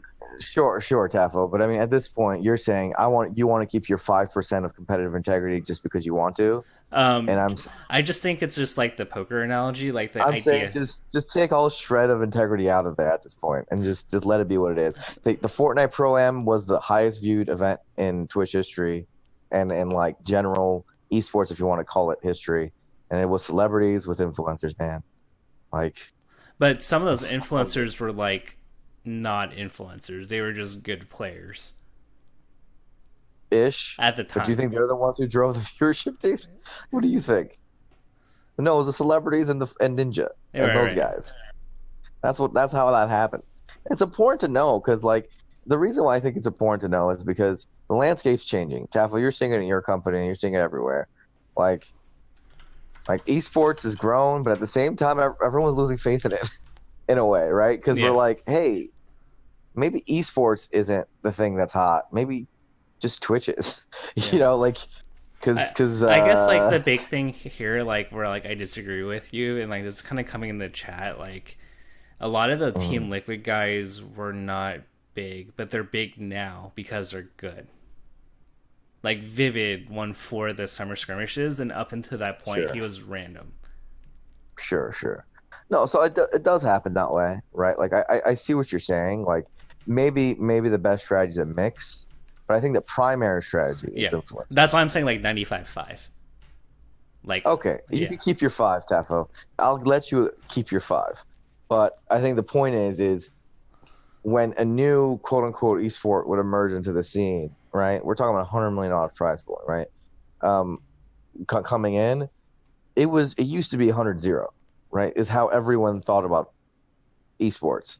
Now the numbers are shifting drastically in terms of the priorities that people are having, and I think it's an important shift in the industry that it's really noticeable right now. Influencers are gaining more and more traction. Like they're just getting bigger, right? Like we're seeing Ninja outperform LCS. Like what the hell? yeah. It's straight up happening. I I absolutely agree with you, but like, I think just to kind of play devil's advocate here, like, do you think there's like any draw from the idea like the World Series of poker, right? Like moneymaker winning was like one of the biggest booms in poker. Like you don't think there's Sure. like much draw to like the idea that like little Jimmy, age 15 at home, can become a pro. Yeah, there's some draw to that. I think there's definitely some draw to that. But I mean, one of the things that I've thought for a long time, and I think this might be an unpopular opinion in the industry, but um, I think that the market for people who want to compete has actually historically proven to be quite low, Yeah, right? And this is like it's stuff like like point it's like one out of like 1,000, right? Like every it's or 10,000 people that buy Smash Ultimate, like point zero it's one even percent, lower than that, I like think. point zero one percent. And I don't mean to say the people who want to get better. There's a difference, right? Like a lot of people are playing Fortnite ladders, they're having fun and they're trying to get better or whatever. Or a lot of people play StarCraft and they'll actually care about what ranking they are or whatever, right? But going from that to actively wanting to play in tournaments and like really put your neck on the line, that percentage dwindles even harder, right? Like, and what I mean to say is like we've actually tested this in esports a lot, right? Like how successful. I mean, I guess Game Battles was kind of successful with MLG, but not really. I wouldn't call it like a. We're not talking about like it turned into anything spectacular, right? Um, and this is where I worry for companies like Smash GG, where I'm like, you know, they're like 3-4 years in now into their company, and a lot of what they have is still Smash and FGC. And what if that's the market, right? What if like Fortnite players don't want Fortnite tournaments? Have you ever thought about that? What if that's not what they want? What if they just want to fucking queue? What if they want to just queue in the client? What if that's what they want to do? And there's actually not that big of a market for, you know, build your squad and compete in this event on like a weekly basis or whatever. What if that's just not a thing? I think that's totally possible. I think that's like a little bit of the extreme end. Like I still think like sports are like the idea of sports and competition is like never gonna die. Like if you're really gonna like I do feel like it's not like the influencers have become transcendent beyond this point where like you could take the 95 like the top 100 influencers and just have them not play Fortnite and have them do another random activity that is not Fortnite and be as popular as them playing Fortnite at a high level. Okay, so let me put it this way, right? So let's say basketball, right? Yeah. Global sport. Number of people who play basketball, like literally hundreds of millions, maybe billions. I don't know, some insane number, right? Um, Number of people who play like basketball competitively, and I mean like literally like Like playing a intramural league, right? games, Yeah. like any YMCA, whatever. That number is now we're talking about probably like some 0.1% or something, but that still exists, right?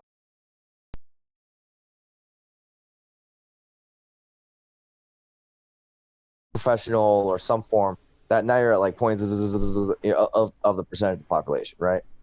Um, the intramural league or whatever is what I think a lot of people are assuming is the market. But I think the queue is that fulfills that for most people, right? I think the queue is kind of that for most people, right? The actual in-game queue and ranking systems is actually what that is for them, right? And what tournaments are collegiate pro to them.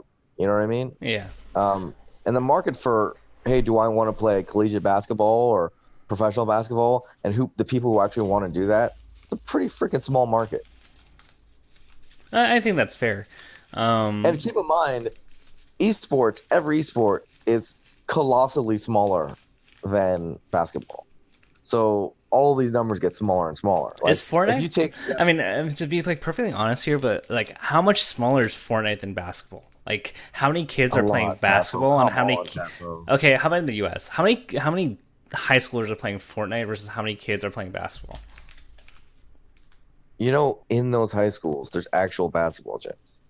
Right, but it's severely limited to the They number of have people. to, they have to play it in PE. Like literally, they get indoctrinated with this stuff. But I feel Um, like, Fortnite's pretty popular. I get your point. yeah, I get your point.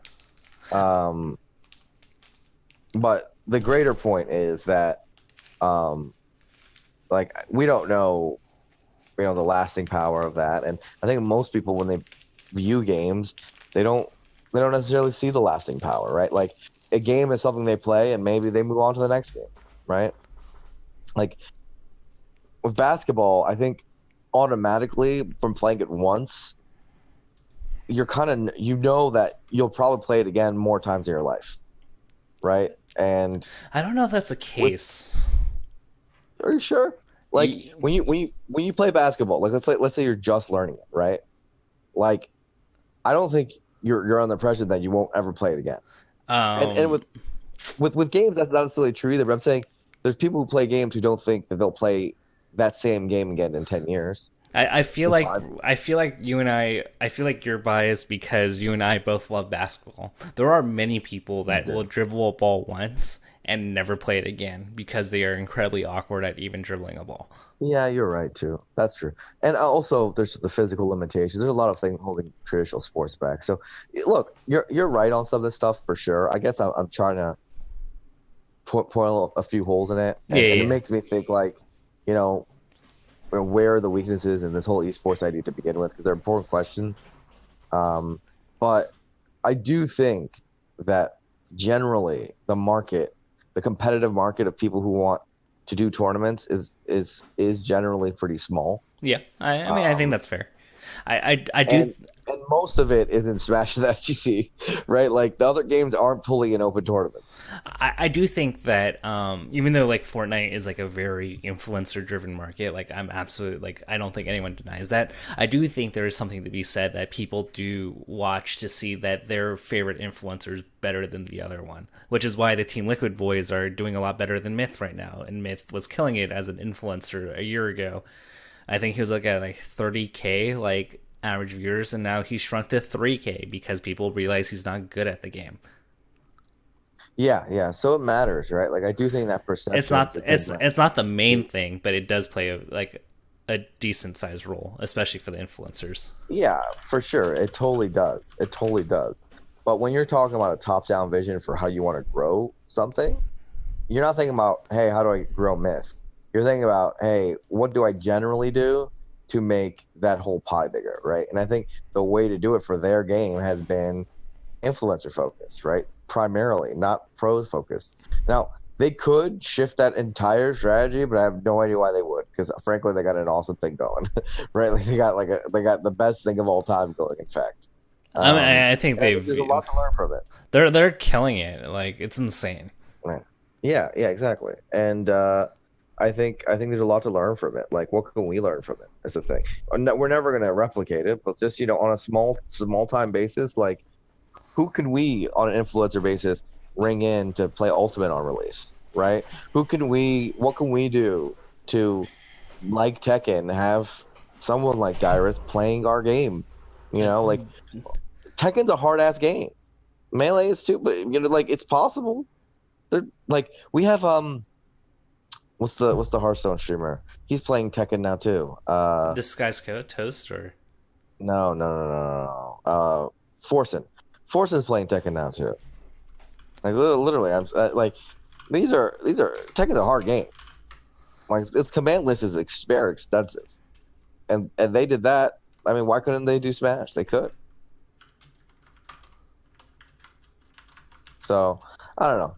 It's thoughts I I have, mean, right? Like, because I feel like you can answer your own question there, right? Like, you buy Tekken 7, or what's the latest iteration of Tekken? Like, is it 7? Yeah, it's 7. You buy Tekken 7, you buy a PS4, the expectation is that you just plug it in, you plug it into your Elgato, and now you have a stream setup and you can go online and play. or you just buy it on PC. Or you can buy it on PC, even easier. Yeah, but you have to have a stick. Right. Same with us, I guess, huh? But the expectation is you buy a stick, you buy it on Steam, and you're done. That's all you need to do. Yeah. I mean, there's so many like little you've talked about this many times. You know, Yeah. Oh, that's always it'll be a hurdle. I mean, what can we do, right? Like when we're just adding hurdles with all our freaking Gweens and adapters and UCFs and all of our dude. stuck Imagine up. if there was like a retail box that just said melee player. Like, you know that little like Taffel, you know how little patience I have for these hypotheticals nowadays. Because honestly, it just depresses me. it's The more depressing. we talk about like, oh, imagine a world where we had this and that thing that we just can't do. Like I hate those conversations, man, because it just makes me really, really sad. All right. Imagine if you and I were in Melee in '04. See, you get hype about stuff like that. I don't get hype about that It's kind of because no, actually, it makes me like motivated because it's just like, because like me going back in time and winning just emphasizes that if I work harder today, like I can get relatively ahead of whatever industry that I want to be in. yeah, that's a way of thinking about it. It's a weird. It's a weird. That's that's definitely a way of thinking about it. Um, yeah, another way of thinking about it is the fact that we're talking about there's so many ways that we can't bring Smash ahead. Also seems to indicate that hard work isn't the only factor here. It's like the rich kid getting a Ferrari and a free ride and a mansion for college when they don't need it. Yeah, but we're scrappy, man. Like, I still think we're gonna outlive all these freaking games. That's the Easily, beauty. easily, I think we're gonna easily. outlive them all. We're gonna outlive them all, baby. They're gonna perish to dust, and we're gonna outlive them all. And I think there's a chance that even though they got all their prizing, okay, maybe we're never gonna catch up to $100 million, right? I don't know about that, but there's a chance if some of these games die and they've announced their Well, what if $1 million 1 year circuit or whatever, we just catch up through sheer years of 100K prize pools over the course of the year. You know what I'm saying? Well, what we could do is, what's that one country with hyperinflation going on right now? Is it Zimbabwe? I forget. Zimbabwe. Yeah. We can give Zimbabwe's a really million. strong We for can give 100 million of whatever currency is in that country. it. Yeah. Iran's inflation is really bad right now too. Oh no, he's It's been bad. Yeah. that's gonna be tough for your parents' business if that's the case, right? No, they live here. Oh wait, never mind. You're right. You're right. I have Yeah. Is it Shav's parents? It might be Shav's Uh, parents. That Probably. I mean, yeah, that sucks. I mean, my family has property over there. It sucks for that. So it's not exactly good for us either. but yeah. But yeah, shouts to sanctions. Anyway, the it's man, Ultimate's really gotta save us, man. Like, I really hope so, bro. Because like Big House, man, Rob, like again, just in the context, you guys can do the math. Look at that attendance drop off. That's like 1,100 people, right? That's what's the ticket price for Big House? Like $60, $70. That is a lot of revenue lost. Do the math. Like it's we're hanging by a thread right now. Ultimate's got to do a lot, not just a little. It's got to do a lot. And I know there's mainly people out there who like don't care, don't see the importance, but I think those people don't understand that the events that they love and the system and the content that they love literally needs Ultimate to succeed to continue. Like we actually need it. Unless you guys want to go back to like a much smaller scene, frankly. And I don't mean it's a much smaller scene in terms of interest. I mean a much smaller scene in terms of the events we host, the venues we're in, the standard we're used to, the amount of setups that are there, everything, right? Because like we need Ultimate to be a hit, or we're just gonna have a downscale. That's just like really where it comes down to. Yeah. And I think it will be a hit, so I'm not really super worried about it. It's freaking a new Switch Smash Brothers game. The Switch It's is gonna be like good. the Switch is just killing it. Did you play the new Mario Party yet? No, I'm not a Mario Party guy. I know that sounds weird, but I'm not. Wait, what? I'm not a Mario Party guy. Did you just like not like have friends that played Mario Party growing up, or what? No, not really. And I played it a bit at like Ken's house, and he just destroyed me. Oh, Ken's okay. amazing. Ken and Man Cloud just team up, and it's just like, dude, what the hell?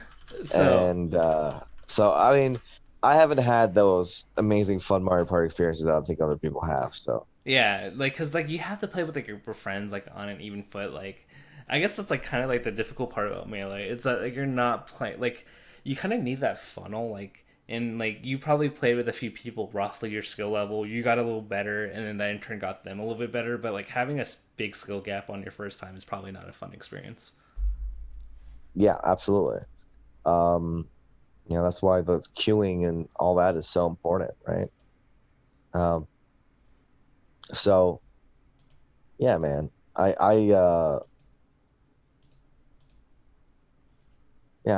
wonder. Like, sometimes I feel like we're so far removed from like the average Smash player, like the new Smash player. I got to make sure tomorrow I talk to some Joe Schmoes and be like, yo, what's up? Yeah, How'd you get into the scene? I got to do that again. I try to do that every once in a while. I got to like literally go around and talk to like 20 of these kids and just be like, hey, what happened for you? You know, just to hear a personal account. yeah. The king has to leave his throne to get the heartbeat of the people, Blur. Dude, I'm not the fucking king anymore. I'm just another guy out here trying to do work. The nobleman. Um, yeah, there you go. So yeah, man, it's crazy out here. But I mean, I have so much hope in some other ways. Like I think Slime and Ludwig has given me so much hope. Like things like that, the roast, like new ideas, seeing new faces. Um, you know, um, honestly, like Big House, this thing gives me hope because I think that like he's doing a really good job. Um, I have complaints in other ways, of course, about everything as I always do, but I think that I love the improvement that I've seen in Big House, and I love the improvement I've seen in VG Weekend's production, and a lot of the things I'm seeing here. So these things give me hope. The interest numbers may not, but man, hey man, Ultimate's going to be our saving grace. Yeah, I mean, All we got to do, by the way, Genesis has to be the best top 8 for Melee of all time. We've got to capture whatever viewership lingers from the kids who want to watch the first Ultimate top 8, and like just just do the best Melee top 8 of all time. well, we also have to cross our fingers and hope it's not like Bayonetta dittos in like Ultimate either. Oh, jeez. Like, what if like Yeah, I mean, six that's Bayonettas like like entered like top 8 Genesis? I don't think that'll happen. The reason I don't think that'll happen is because, well, actually, it might. Oh, jeez. So there's two worlds, right? If the game releases as similar as that E3 build was, like, because that E3 build, you and I both played it pretty extensively, right? Yeah, I played A it for lot of the like 2 hours. Yeah, a lot of the characters were like shockingly similar to Smash 4, right? And so that's why we saw like in the finals, like we saw Bayo, Mario, Chic, Sheik, like Cloud. characters that you literally, yeah, top tiers in Smash 4, because they literally were like they felt the exact same. Like very difficult to tell the difference in those characters. Like it was actually shockingly hard. And I mean, the pro Wii U players were saying, "I'm not sure if anything's changed." I was giving Um, 49-1 odds at that tournament, saying like, if you got a melee, like you bet on the melee player, and I'll give you like 50-1 odds, like my $1 for your 50, and no one was taking that bet against me. of That a course melee not. I player would would. never take that bet. No. Metal player was never going to win that thing. They didn't want to win that thing. They wanted to be out as soon as possible. So Did you that's a whole see? different conversation. Do you remember seeing Sakurai's face after? Sakurai's to the side, and the moment he saw that Bayo like over the top combo, he just like shook his head. Maybe that was the best thing that could have ever happened. Maybe Honestly, that got MK to their Leo nerves. probably saved the lifespan of Ultimate. Yeah, honestly, like shouts to MK Leo. I think that was probably really important. Yeah, We'll see, we'll see. But point I'm trying to make is that at Genesis, I think it could go two ways, right? Maybe they changed up those characters a bit, and they're different, more different, and then it'll be more varied that way. But it is true that if it gets released a lot like that E3 demo, it's going to be Mario versus Sheik. Like it's going to be things like that because they'll literally just play their Wii U characters and do really well, like the top players, and they won't need to play any different. And so that'll do okay, but it definitely won't look very different from Wii U did. I guess that's like my big worry, right, about Ultimate is that it's too similar and like the novelty wears off very quick. Yeah, so like for me, I think the worry in the back of my head, and it could be completely unfounded, is okay. So there is a large base of players that are going to come into the game, right? But what, you know, those people who can already enter Wii U tournaments if they wanted to, right, aren't doing so right now because I guess they're waiting for Ultimate. But are they using their eyes? Like, why not just go to Wii U tournaments? It's really like going to be great preparation for Ultimate. Like how drastic is this update going to be? Like, why are you going to want to be competitive in Ultimate, but you didn't want to be competitive in Wii U? Like, what was the difference maker here? They didn't own a Just Wii because U. is that actually it? Is it just I think hey, that's probably a big reason. I didn't I don't have this game, and now I'm going to buy Ultimate, and now I'm going to go to tournaments? Is that like the plan? Well, I mean, like, how many people own Wii U's? Like, I actually think that's like a big reason. Like, if you want to Yeah, buy I mean and practice Wii U, like, you have to buy the system on top of buying the game. that's what we're all betting on right now, right? Like, hey, the Switch is a lot more popular than the Wii U was. That's going to be the big difference maker. I also think there's something to Um, be said though, like to add to this, like yeah, there is a skill gap, but like if we enter like a past a certain threshold where possibly there's so many bad players that it ends up working out. Like part of the appeal of Fortnite is that there's so many bad players. Like imagine if every game in Fortnite was just pro scrims and you had like 80 pros in your like you would not have a good time with that. Like you'd probably quit really quick. But because there's so many bad speaking players, like it ends speaking up of working. which, I entered this time for the first time in years, um, mostly because I wanted to try out the adapters, Yeah. like in a tournament setting. And I mean, every time I enter, like I get reminded by how horrible our tournament formats are. We like my first match was against a guy who was like, it was so obvious he was so new, right? And I like it was just to a point where I'm like, this is such a waste of time for both of us, and he should be playing someone else that's so new. You know, you would never queue him up against someone who's been playing 12 years in any other game, right? Like Fortnite is different because queuing doesn't even matter. There's like it's like a 100 man Yeah, it's like the thing, average skill but level of the 100 people that you play against, yeah, which is so really that low. doesn't matter. That's fine. That they kind of solved queuing just by their game format. Like League of Legends, right? You would never throw in that bronze guy against a 12-year veteran. Like it's just stupid, And right? even And that's what we do all the time. It's just horrible. and to add to this, like even then in the league example, there is still horrendous first player experiences, even with the bottom bronze players. Yeah, for sure. And I think like the crazy thing to me, the crazy thing to me is through all this time, like all Smashers do is brag about our retention rates. Like we always say, "Oh, you people never retire from Smash," but meanwhile, I think our retention is like our worst thing that we do because I'm not thinking about it as, "Oh, the guys we've already gotten into the game," right? Because yes, we are probably maybe there's no better esport in this aspect, right? Once you truly love and accept melee, like it just doesn't go out of your life. That part true, right? Yeah, Because it's just such a good game. The game is doing that part. That part's not, that's not us. But the part which is the first time tourney goer and keeping them, we are so horrible at. We're like so horrifically horrible at because we give them the worst experience possible. Like it's just miserable what we do to these poor people. That it's shocking that we're as big as we are as a community. Frankly, like it just shocks me every time. And every time I enter a tournament, I see it over and over again.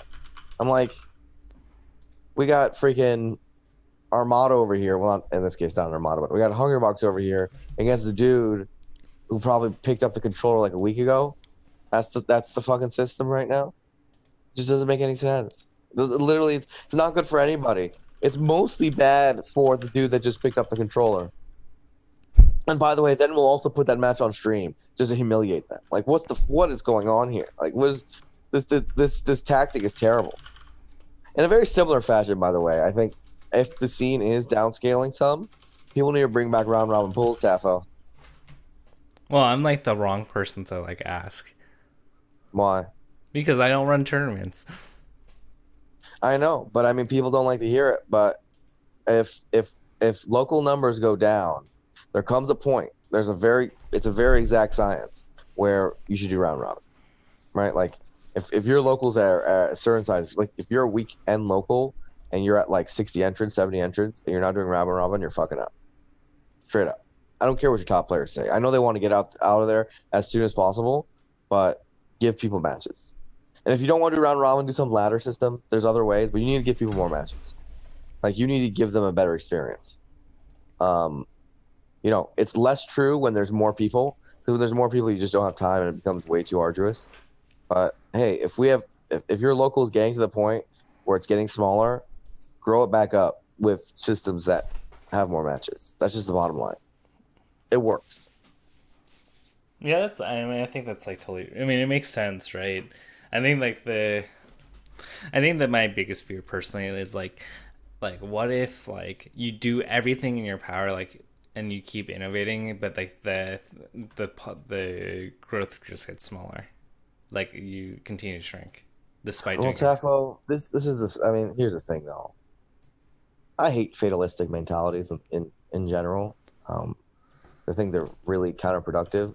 But I also know and remember a time pre 2013 where we used to always think about this like this. We literally thought we're never going to be bigger than what we are. We're just a small niche thing. Blah blah blah. That was like our entire mantra, and I think I will never. I never want to hear us slip back into that because it's nonsense, right? Like, I think as many hurdles as we have, and I think we have so many. It's so sad to me sometimes. End of the day, we have the dopest game. Yeah, So, and we're gonna outlive all these guys. Like end of the day, that's just the truth. that's As my true. Yeah, as I will never lose faith in that part about Smash. And I also think that I think Smash is a transcendent game in the sense that when given the stage and the opportunities, it wins, right? And I think that's like a killer weapon that no money can buy. I Like it's think straight up, it's so good. And so we have advantages too. We just dwell on the disadvantages. And those advantages are fucking godlike, and that's why we're here. Like it's why we're in the competition.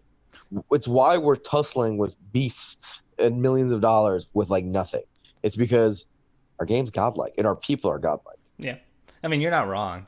Um, and I think that like add to this like what's like really kind of interesting for me is just like the hypothetical. And I know you hate hypotheticals, like, but there comes a point with it where if you got rid of like the five original gods, like PP's technically not here right now. Armada, Muta King, Hungrybox, and Mango would probably sting the most. But if you had like a new era of players, kind of similar to like the post like 2006 Exodus after MLG Vegas, like where it's just Zane, Wizzy, Amsa, Axe, like Sure. at the top. Like I'm actually okay with that. I think the scene still goes on and still strong. Oh, With absolutely, dude. If Omps is winning tournaments, do you think people aren't hype? If like Axe is winning tournaments, people aren't hype. If freaking Zane is going nuts, no, people love it, man.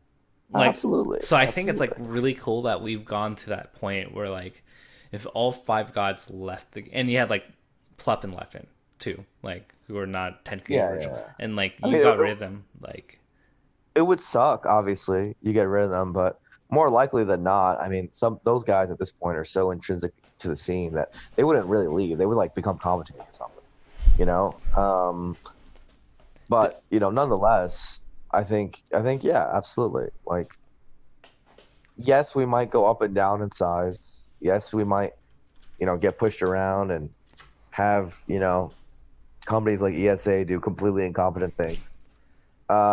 But we're gonna find our way, right? Like, and I think that like as much as I worry about those disadvantages, I think our advantages are godlike. Like they're crazy.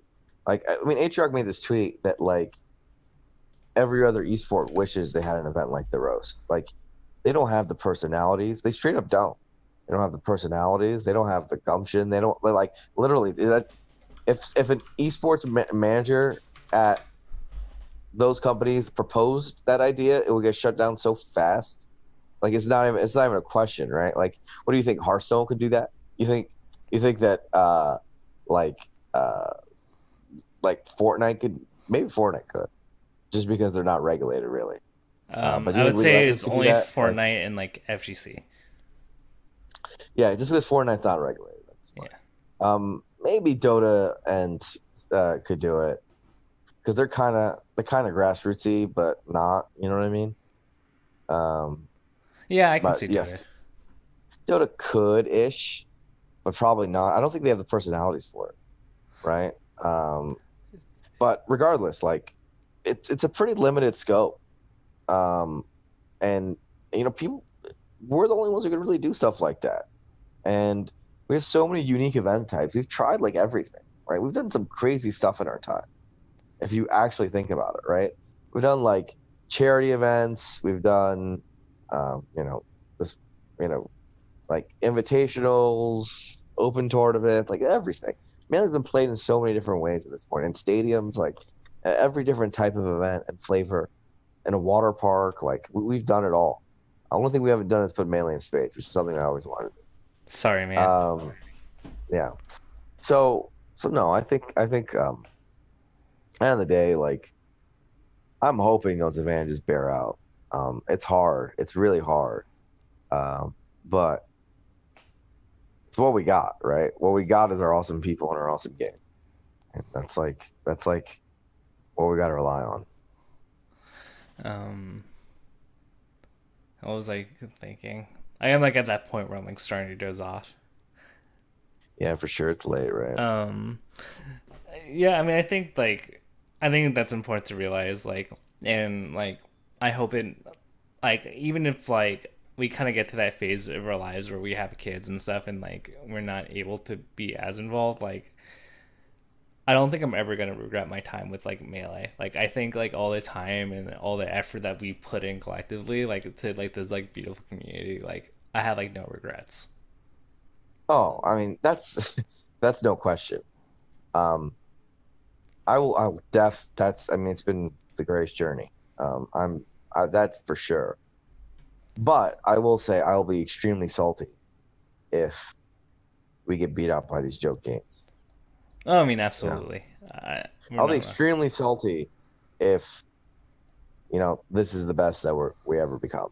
I will be extremely salty about that because I mean, it's just because we've worked so hard, right? We've worked so hard, and the truth is that I say that, but what we are and have been, it's so awesome as it is. Like it is actually an awesome accomplishment for our community have gotten this far. It's actually mind blowing. But dude, I want more. I want so much more. And so I would be really salty if we just don't get past this. I think I want to say that we're odds-on favorites to get past it um, at some point.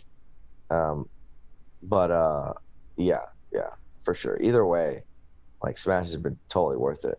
And there's a thread recently on Reddit about like, hey, should I get into Smash? And like, I I don't know how to answer that question with like a more resounding yes. Like dude, it's so worth it.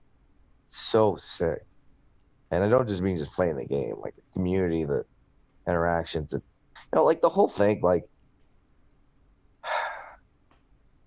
you know, this entire process, I think, of learning esports in and out and understanding the industry, meeting everybody, seeing Smash, kind of made me realize that, Tafo, I'm going to be honest with you, I don't think I like esports. Like, as in, I don't like the whole industry. I don't like the general thing we do. I think I mostly like Smash and a few smattering of other games. I like competition. I like communities. I like, um, you know, the the thrill and excitement that goes behind. Yes, some of the sporting aspects, but it's less about the sporting aspects and more about um, the personalities and characters involved. Right, like the storyline. I do like that part. Right, if that part counts as like esports, then sure, I'm a fan of that. Right, but I think most of what is necessary to be done um, for esports, like as it stands now and as it's structured now, I'm like kind of totally not into. And sometimes I have these thoughts in terms of my own career. Like it's like, where does this lead? Because like, do I ever want to be, let's say, VP of esports for PUBG? Like, let's just pick a random game I don't care about, right? No, it's not a career path that Blur ever wants to take. Like, I just don't want to do that, right? Like, that doesn't sound like something I want to do. I'd rather go back to school. I'd rather do anything else, frankly, than do that, right? And so, like, for me, like, it centers me to think that, well, actually, all I really care about is not just Melee, but also just that in general, that general vibe. Like, once it veers away from that, I actually do not give a shit anymore. I mean, I Like, think like to I add to actually do like not think it has any value to my life. I mean, I think to add to that, like you look at like the modern, like we've like I've watched this like interesting video about like TV shows and like what's been resonating. We've had like a cynical era with like South Park and like Family Guy, but like I think Yeah. what like resonates with like the human heart are like shows like The Office or like I don't know, like shows where like yeah they're doing things and you have different personalities, but like it highlights like the importance of community and like the joy that kind of comes from being around other people. Like the League of Football, fantasy football show isn't really about fantasy football, but it's about an interaction about a bunch of dudes, right? And I think that's what like at the core of like everything is like the heart is like the community and the interactions that we have that are derived from it in like an authentic, real, organic fashion. Yeah. And I think Yeah. that's what So Melee is, right? yeah, I think that's like the part I really love. Um, so so yeah, like it's totally weird in that sense where like I think I can appreciate a lot of it. Like as in it's not like I don't watch like let's say CS:GO or whatever. And I watch a considerable amount of Dota and I like um of course I love Brood War as everyone knows. And I like, a bunch of other games to watch them. Um, But I'll notice, by the way, that the games I literally just singled out right now are the ones that are most grassroots. I know that sounds weird because I include Dota and CS:GO, which are rather large esports, but those games are still open markets. Like anyone can host an event. That's a thing, right? And they're still generally actually community driven, right? Like to a degree, to a degree, less so CS:GO. And yeah, I think that's part of the reason maybe those games resonate with me. But also I think the quality. Um, and there's a handful of others that I put in that basket. But yeah, the general idea of being a marketing professional doesn't appeal to me. I'll admit it. Um, so it's interesting. I mean, I know you're just new into this industry, but do you ever feel the same way?